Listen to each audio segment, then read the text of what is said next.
Hi, Michelle Ryan here on the LGFA Talk Show, and I'm delighted to be joined here with our special guests, Máire of Meath and Joanne Doonan of Fermanagh, who are just after completing the Captain's Day over in Croke Park, looking ahead to the All-Ireland finals coming up this Sunday. So welcome, girls. Welcome, cheers, thanks for having us. I suppose, look, just first question, how do you find all this media preparation, this media work in the build-up to the big games on Sunday?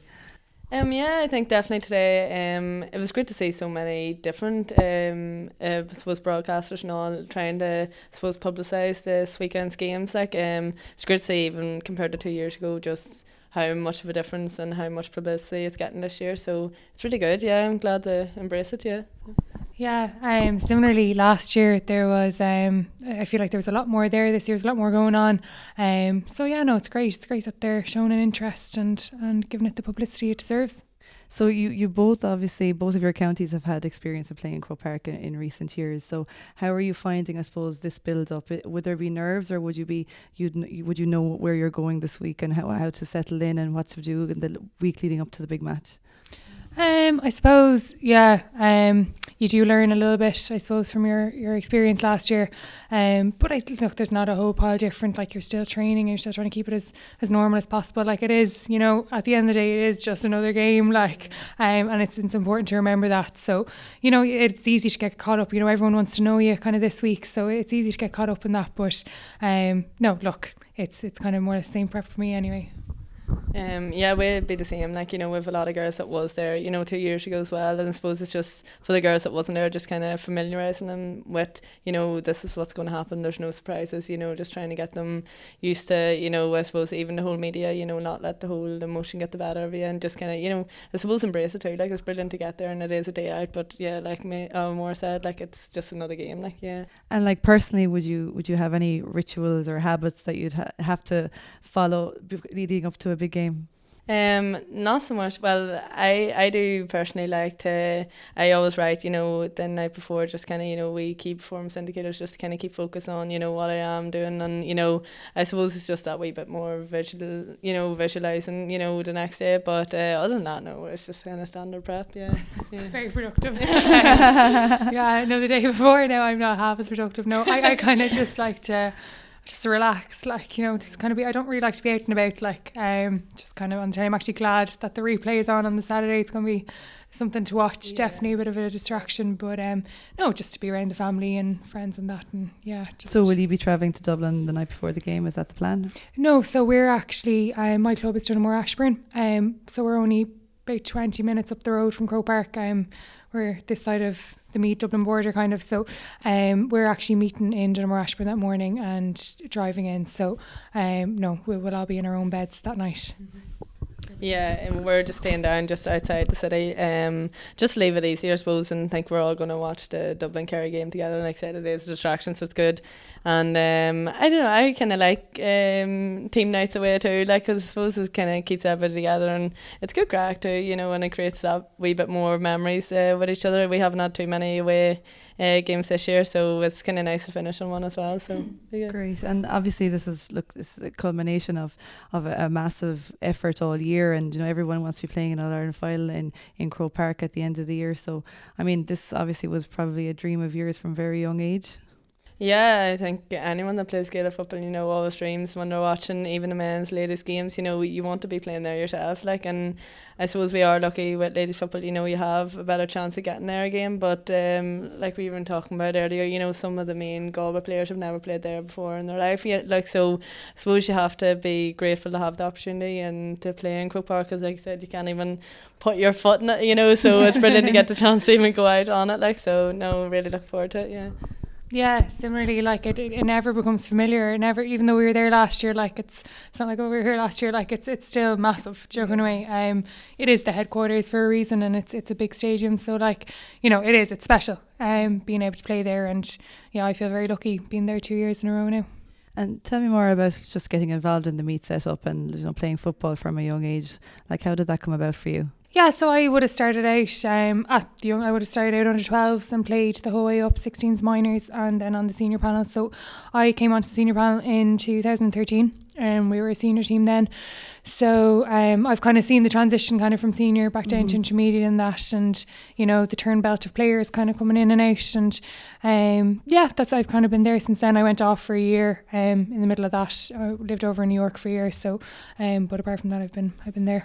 And would say that maybe regrading down to intermediate, would you have found it giving you the opportunity, I suppose, to rebuild? And, you know, would you say it in a way has been maybe a positive step? Or like I remember back at the time when the decision was being made, you know, there was some very split opinions on it. You know, there was people thinking, you know, if we stay up at senior, we're competing at the top level with the best players, you know, we can only learn from that.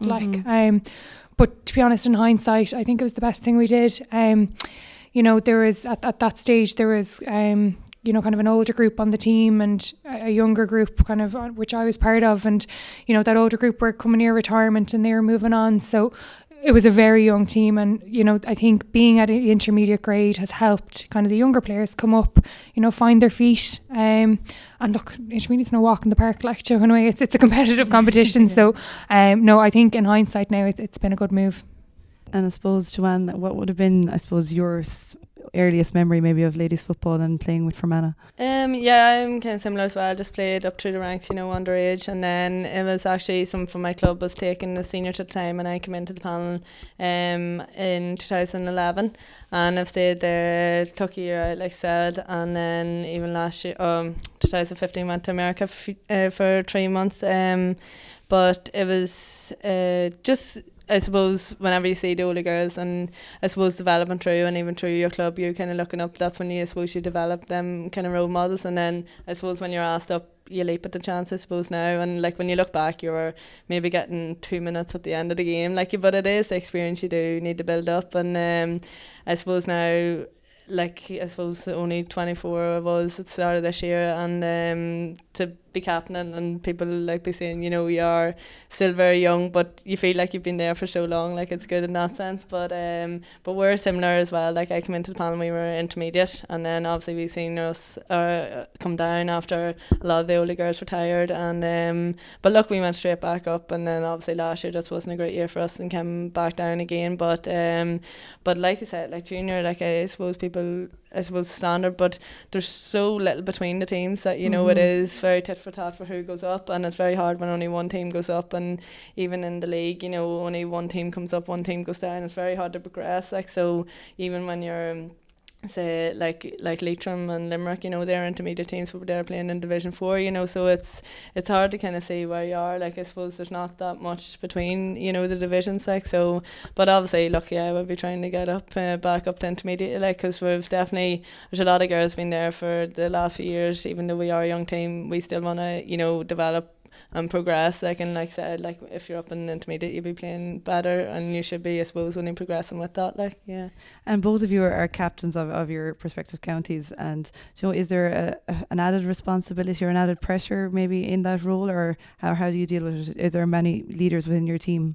Oh god, yeah, I think definitely there's a lot of leaders, you know. I suppose some people might find it as pressure, but I just think I kind of like the idea that, I don't know, you shouldn't feel a responsibility to do anything different. You know, they picked you to be captain for a reason, probably because you're probably a natural leader, and that you know, just if you play the way you are playing, and I suppose lead by your performances, and girls take motivation from that, as opposed to, you know, you don't have to get them riled up. You know, it's not your responsibility to motivate that, but you know, so I don't think you should put too much pressure on yourself as captain. Just kind of go out, and if you play well, usually that motivates them to play well. So that's kind of my kind of luck on that. Yeah, I'd be the same. I like last year we had a girl called Eva Sullivan who went off to Australia then, so I kind of stepped in. But to be honest, they could have had their pick of leaders on our team. You know, there's a core group of girls there that have been there, you know, a good few many years, and to be honest, like it's a title really, isn't it? Like, as in, I think the important thing, and that's what makes a good team, is that when you go out, that there are several leaders all over the pitch and they do stand up. I mean, not one player is going to win it for you. So like, I don't feel any extra pressure anyway, but it's still a nice title to have, I suppose, in days like this. Yeah, absolutely. And look, I suppose you're both obviously working as well and getting ready for probably the biggest game of the year. So how do you cope with, I suppose, the pressures of work and everyday life, and then the pressures of training? Because I mean, as I said, it's very professional these days, and the levels of preparation are huge. So how do you both cope with that and manage that? Well, I suppose my hours are 9 to 5 Monday to Friday. I work for the Dublin Simon community, but I work out of Fingal County Council. So I'm a visiting support between the hours of 9 and 5. So like I'm very lucky in that I can kind of manage my own schedule as well, so that, you know, come 5 o'clock I'm on the road home to Hunaway. So, you know, I'm quite fortunate this year that I'm able to get that work football balance. I know the girls aren't as fortunate, but it works for me anyway. Yeah, I'd be kind of similar. Yeah, that my job's kind of, I suppose, 8:30 to 5. Like, and like I say, you know, it's very rare you have to do overtime or anything like that. So I'm lucky that, you know, I have set times coming out. But yeah, like I said, like there's girls there, you know, even with kids and everything, trying to organise, you know, yeah, exactly. Like, so it is tiring. And I work up in just outside Belfast in Lisburn as a process engineer, and it is grand, but I suppose I'm coming down to my last 2 weeks of it, I suppose, to be obviously I'm going then to play AFLW, so now I'm kind of on my like wee downward path on it, and my digs is actually up in Belfast, so I have been travelling a lot more, which I do find it even in your hamstrings and stuff, you know, the long hours driving, like so you try to do that wee bit extra, but it's tough and it is a lot of commitment, but I suppose that's, you love it, like, and you know no different either, like, so it's just kind of standard, so. And just as you brought it up there, regards to, I suppose, going to Australia, you've joined a list of players now who've signed up for the Australian competition, and so tell us a little bit about that. How did that come about? So basically started with the cross cutters camp back in May. I think I'm the 15th Irish girl now to be over.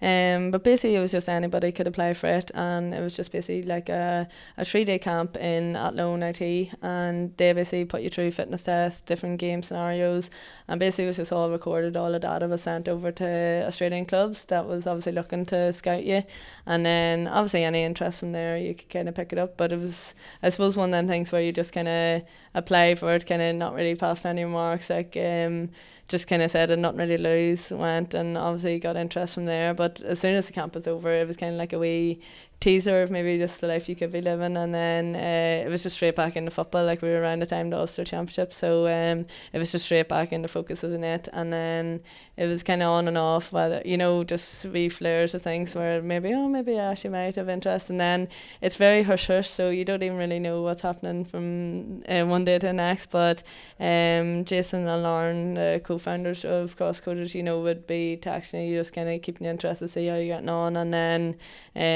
I flew out to Australia the week before the semi-final against London there to meet a few clubs, and Carlton was one of them clubs, and basically just took me around the facilities and spoke with the head coach and this manager, and then basically just went from there, trained with the VFLW team, and a few of the AFL girls were there, so it was really good to kind of get an insight of what, you know, it would be like. And then thankfully on the way home I got offered a contract, so I suppose it wasn't a waste going over. So but no, like, it's something to look forward to, but definitely, like, I suppose I'm glad that I had peace of mind coming home from that I could just go straight back in and focus against the London game. And then obviously now, thank God, we got over the line then to be straight into Croke Park again, so all focus is on it.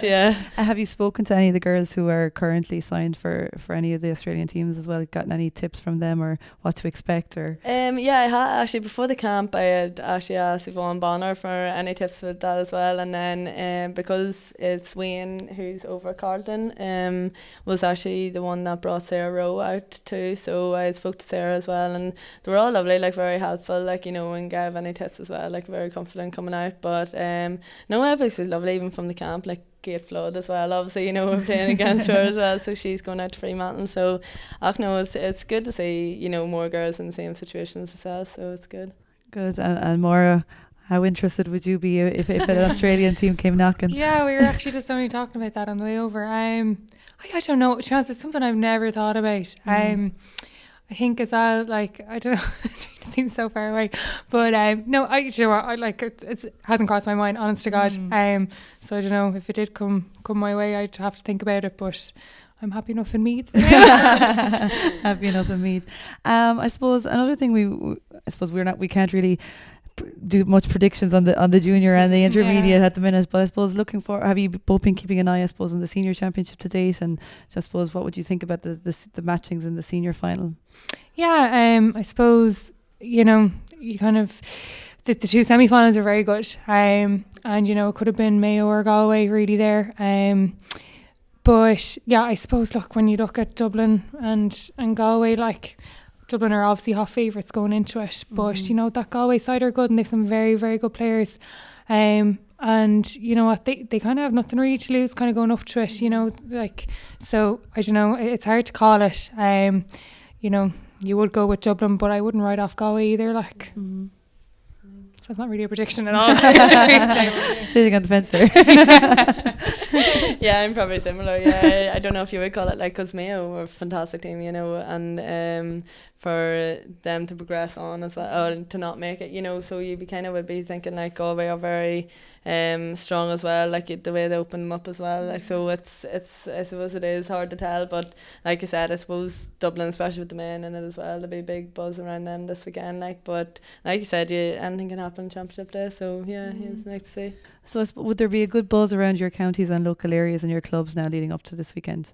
Oh good, yeah, definitely at home. You know, a lot of the clubs have got banners up and, you know, just wishing girls well and button and stuff like that, and all the sponsors and everybody willing, you know, to help us, you know, raise funds like that. Yeah, I suppose it's definitely ladies clubs, you know, like counties need a lot more. So no, it's really good buzz, like, and even local paper stuff to get behind you, like, and even within training, like, it's just very exciting. Like, yeah, no, it's really good. Yeah, no, we're the same. Like, every player from the club has their town has a sign up for them somewhere, and it's been shared all over social media, and it's become a little bit of a competition now at this stage who's the best sign, like, but no, like, it's great. And similarly for, you know, financial support, like, we targeted a lot of local businesses, and they've been excellent, do you know what I mean? They've been very generous, so, you know, it's great to see everyone, you know, getting behind the girls. I suppose it was kind of, you know, being there last year as well, you're kind of going back and you're trying not to target the same people, and, you know, but the sport is just as big this year, which was great to see. Yeah, so. And obviously there's been, I suppose, a lot, we'll say, publicity around ladies football this year and just women in sport in general, and 2020 campaign and so on. So, like, how has that impacted ye as players, or ye as a group, or have you seen an impact from all of that? Yeah, I've definitely seen an impact. The difference from last year to this year is incredible, even alone. Little things like, for us getting to play in our county grounds. We've played in Park Tolchin, I think it was like 4 or 5 times maybe this year. And I could count on my hand the amount of times before that then I played through club and county, you know. So similarly, you know, playing in Nolan Park for the semi-finals, just a bit more exposure, you know. We're kind of not hidden in the you know, club pitches in the back of Laois or Westmeath or wherever, you know, you're out in the big stages, so that's been massive. There's been big social media push as well, even you probably know as well, with the poster in Lidl of the captains, like, that alone, like, if people coming up and like, are you in Lidl, like, is that you, like, anyway. So even just like little things like that, just being out there, and the 2020 campaign has been great as well. It's everywhere, people asking questions about it. Yeah, it's been fantastic. It's similar, yeah, even the whole publicity at home, like, even like again, like 2 years ago, the difference, like, and even I suppose people actually asking you that would never really know about football, but they might, oh yeah, I seen that on Facebook, or I seen that, it does, the whole publicity does raise awareness about it, and it creates that wee bit more buzz. And I think we tried to focus a lot on even getting the wee mini games on in between any home games at half time, was brilliant. And getting, I suppose, then it brings them children home talking to the parents, oh, I want to go support them again, so it's just small things like that I suppose, like, I don't know, my boyfriend plays for county as well, like, but these are all things that they would have to think about, like, and he, I think, is a wee bit shocked by how much organising that we have to put in. And like, I'd be kind of going, oh, why don't we do this, or bringing ideas as well, but the players would never have had to do that in the men's setup, but like, it's not that we really mind it, but you just kind of want as much publicity as possible. And we are really grateful for even any local papers or any media coverage at all. Like, you're just trying to get, it's not that, oh, you love doing interviews, on the same person everywhere, but it is just about raising awareness of ladies football and kind of getting people talking about it that nearly make you feel like you have to go because you'd miss out if you didn't go. And that's kind of the atmosphere at home. You kind of want to raise that kind of, I suppose, I don't know if it is a culture such that, it is another day out, it's not just the men's games you want to go to, like, so, but I have to say all the clubs and all have been really good as well and supporting. And like I said, local businesses have nearly been approaching you as opposed to having to go ask them this time, like, so it's been fantastic, yeah, so it's great, yeah. Okay, so obviously, I mean, you've a lot of media work covered today, as we've already mentioned, and I suppose, look, do you mind, I suppose, now with all this talking about it, microphones in your faces, cameras in your faces, how are you, or do you prefer not to talk about it? To be honest, I don't really mind it. Like, I suppose, like I was saying earlier, like any kind of publicity around ladies football, you don't mind doing. You're like, it's great, but I suppose you do kind of find yourself rambling at times. You're like, oh God, what was I even saying? But no, it's great to see. I suppose, like I said, the publicity and the amount of media here. And I wouldn't be that, like, I don't mind talking about. It is something to kind of embrace. And I suppose, like you said, like, it's not often that you might be captain of your county, like, so you just kind of take it all in. And I suppose just just kind of really just happy to do it, to be honest, yeah. Yeah, can definitely relate to the rambling bit, like isn't it, even though like it's different interviews, like, and they're not like it's different platforms, but you're kind of like, I need to be like a bit creative now in this and I cannot say the same thing. So, but no, I don't mind at all. It's not as if it's happening every day and you're being plagued like joking away. So no, it's nice, and there's a good cause behind it, joking away, getting it out on those platforms, different social media platforms, and getting the awareness out there. It's all for a good cause, joking away, so you don't mind. So can you reveal all your secret plans now for the next few days? Take us through what's going to happen, I suppose, for you personally as the rest of the week progresses. Yeah, like, not to kill it now, but it's just a normal week, like, just to go to work, like, so yeah, I suppose, like, we've training, Tuesday and Friday we have training anyway, and yeah, you're working in the middle of that, and I suppose look after your body in that the week leading up to it, but it'd be no different than another game. I don't do anything mad or wild or joking away. It's pretty much the same routine leading up. Yeah, I'm pretty much the same. Yeah, pretty boring. Well, I suppose where I work at the minute, there wouldn't actually be that much of a GAA following, so I kind of feel like inside, like, I'm kind of like, oh my God, why is nobody, like, excited as I am? But no, it's just like pretty standard day-to-day life. Like, we'll be training, twice this week, kind of on the way, I suppose, come down of volume and intensity, like, and just kind of leading into it. But no, it's pretty standard week, yeah, as long as you're hydrated. And yeah, and I suppose apart from the whole media side of it, would you have, we'll say, a lot of people coming up to you in general, like just wishing you well, asking you questions about the match, or just inquiring as to how you're doing? Yeah, like, well, even some of my cousins from like that, don't live at home anymore, even messaging me, good luck this weekend, we were watching on, just wee small things like that you didn't even think they had a following, like, yeah, so it's just great, like, and that's what kind of makes you really a bit more excited that, God, I suppose it's not just your everyday game, but no, it's all exciting, like, the whole build up to it, like, it's something really, just people wishing well wishes and stuff like that. Yeah, it's really good.